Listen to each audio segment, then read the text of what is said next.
One day, many years ago, there was a great noble king.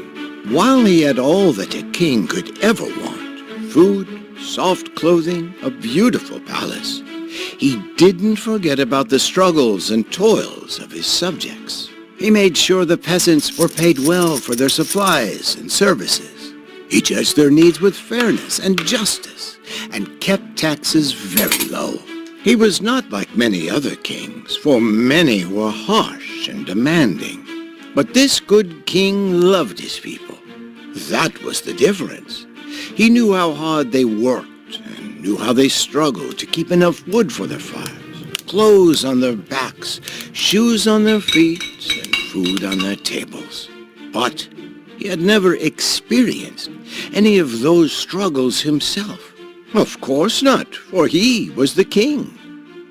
One day, the king made a shocking announcement to his family and servants. He gathered them together and told them, "Today, you see me for the last time, for many years."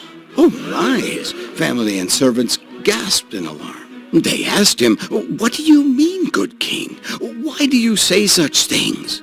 Are you planning to travel into a foreign country?" "No," he said, "I'm staying right here." Then they were really confused.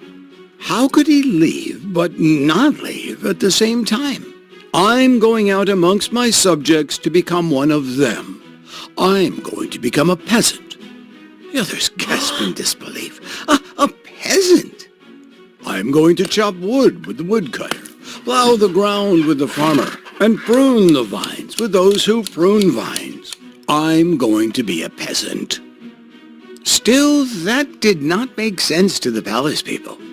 They thought their king already did enough for his subjects. Why on earth would he lay down his crown to put on peasant clothes and go work with the common people? Why, he would suffer with blisters from hard labor and fight the winter's cold. There would be no one to care for him. "Why?" they asked him. "Why? We want you to remain here as the king. We love you. Your people already love you. Don't leave us." "But I want to truly understand my subjects and to display to them who I really am." "I love them," the noble king answered gently. "I want to really know them, walk in their shoes, see through their eyes, and feel as they feel." So the next day, the king laid his crown on the throne, set aside his royal robes, put on peasant's clothes, and walked out amongst the common people. He became one of them. And that's what God did. He left his throne in heaven, laid aside his crown, his robe, to become one of us. Jehovah God became flesh in a man, lived in tents with the poor, dwelled amongst the rejected and despised. He washed feet with the lowly and suffered as we suffer. He even experienced death, for he took the penalty of death upon himself.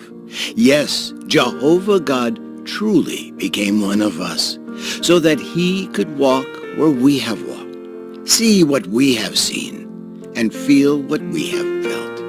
He wanted to become us, so that we could become him. Oh, what matchless love